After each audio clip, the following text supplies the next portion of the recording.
মৰমৰ ছাত্ৰ-ছাত্ৰীসকল আজি আমি অষ্টম শ্ৰেণীৰ বিজ্ঞান পাঠ্যপুথিৰ অধ্যায় ৭ ঘৰ্ষণ ফ্ৰিকশন এই পাঠটোৰ অনুশীলনী থকা প্ৰশ্নোত্তৰসমূহ কৰিম। ১ নম্বৰ খালী ঠাই পূৰ কৰা। এ নম্বৰ পৰস্পৰ সংস্পৰ্শত থকা দুখন পৃষ্ঠৰ মাজৰ ডেছ ঘৰ্ষণে বাধা দিয়ে। ইয়াত কি হ'ব আপেক্ষিক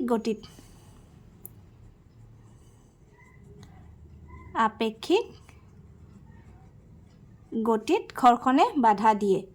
বি পৃষ্ঠৰ ডেছৰ ওপৰত ঘৰ্ষণ নিৰ্ভৰশীল। এইটো কি পৃষ্ঠৰ প্ৰকৃতিৰ ওপৰত ঘৰ্ষণ নিৰ্ভৰশীল।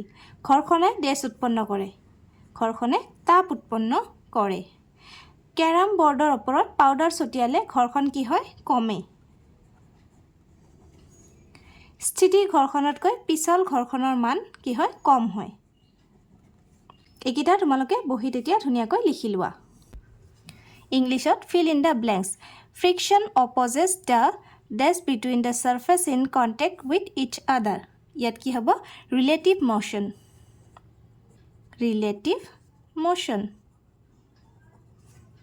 Friction depends on the dash of surface. ইয়াত কি nature of surfaces. Friction produces heat লিখিবা ইয়াতে। Sprinkling of powder on the carom board dash friction. ইয়াত কি হ'ব reduces friction. Sliding friction is smaller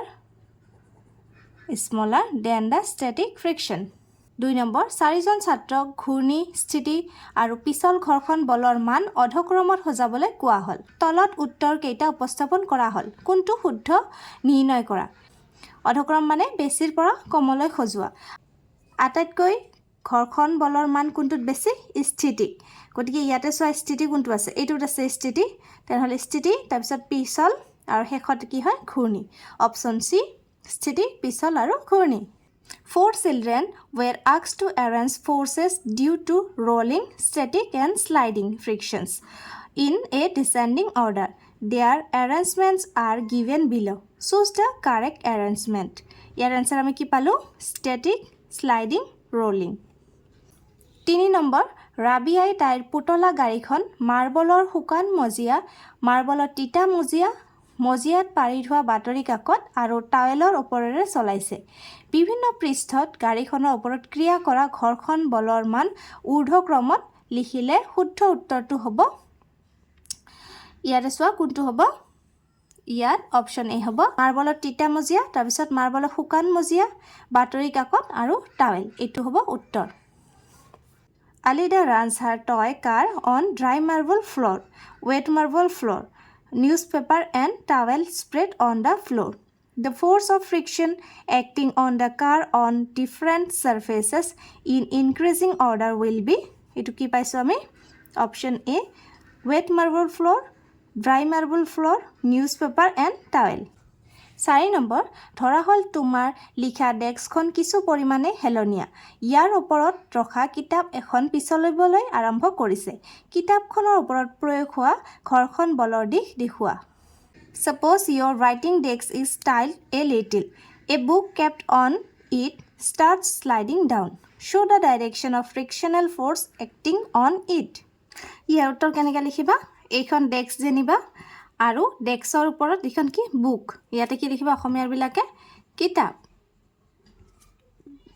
এইফালে কি হ'ব ডাইৰেকশ্যন অফ ফ্ৰিকশ্যনেল ফ'ৰ্চ বা ঘৰ্ষণ বলৰ দিশ এইফালে যাব ওপৰ ফালে আৰু তলৰ ফালে কি হ'ব ডাইৰেকশ্যন অফ মোশ্যন গতিৰ দিশ। এই চিত্ৰটো আঁকি দিব লাগিব। 5 নম্বৰ দুৰ্ঘটনাবশতঃ মাৰ্বলৰ মজিয়াত তুমি এবাল্টি চাবোন পানী পেলালা। ইয়াৰ বাবে মজিয়াখনত খোজ কাঢ়িবলৈ সহজ হ'ব নে টান হ'ব কাৰণ দৰ্শোৱা। You spill a bucket of soapy water on a marble floor accidentally. Would it make it easier or more difficult for you to walk on the floor? Why? উত্তৰ লিখা খোজ কাঢ়িবলৈ টান হ'ব কাৰণ চাবোন পানীয়ে মাৰ্বলৰ পৃষ্ঠভাগৰ মসৃণতা বঢ়াই দিব ফলত তাৰ ঘৰ্ষণ কমিব। গতিকে খোজ কাঢ়িলে পিছলি পৰাৰ সম্ভাৱনা অধিক থাকিব। ইংলিছত লিখিবা friction is necessary for walking. Soapy water reduces the friction between our feet and the floor. So it would be more difficult for us to walk on the floor.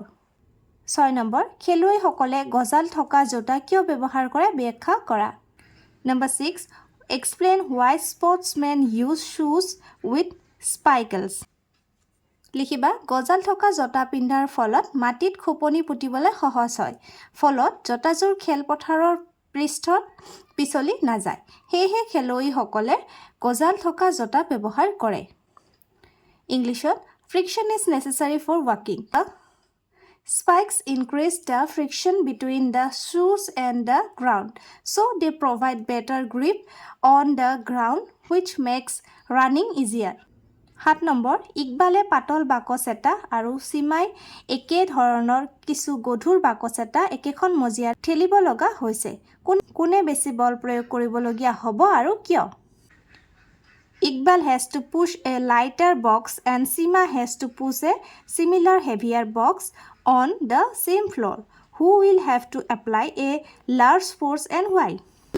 লিখিবা Sima Iqbalতকৈ বেছি বল প্ৰয়োগ কৰিব লাগিব বস্তুৰ ভৰ যিমান হয় ঘৰখন বল সিমানে বেছি হয় Increase in weight of an object increases the force of friction also. Therefore, Sima will have to apply a large force because she has to push a heavier box.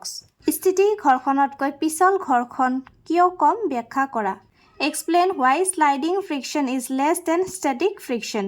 উত্তৰ লিখিবা তোমালোকৰ কিতাপৰ 174 পেজত আছে স্থিতাৱস্থাত থকা বস্তু এটাই গতি আৰম্ভ কৰাৰ মুহূৰ্তত ঘৰখন অতিক্ৰম কৰিবলৈ প্ৰয়োজন হোৱা বলে স্থিতি ঘৰখনৰ যোগ আনহাতে এটা বস্তুক সমদ্ৰুতিত গতি কৰাই থাকিবলৈ বস্তু এটাক প্ৰয়োজন হোৱা বলে পিছল ঘৰখনৰ যোগ তাৰপিছত লিখিবা যেতিয়া বস্তু এটাই গতি কৰিবলৈ আৰম্ভ কৰে তেতিয়া ইয়াৰ পৃষ্ঠৰ স্পৰ্শ বিন্দুসমূহে মজিয়াৰ স্পৰ্শ বিন্দুসমূহৰ লগত সংলগ্ন হ'বলৈ পৰ্যাপ্ত সময় নাপায় হেহে পিছল ঘৰখন স্থিতি ঘৰখনতকৈ কিছু পৰিমাণে কম হয় ইংলিছত লিখিবা the force required to overcome friction at the instant an object starts moving from rest is a measure of static friction on the other hand the force required to keep the object moving with the same speed is a measure of sliding friction when the object starts sliding the contact points on its surface do not get enough time to lock into the contact points on the floor.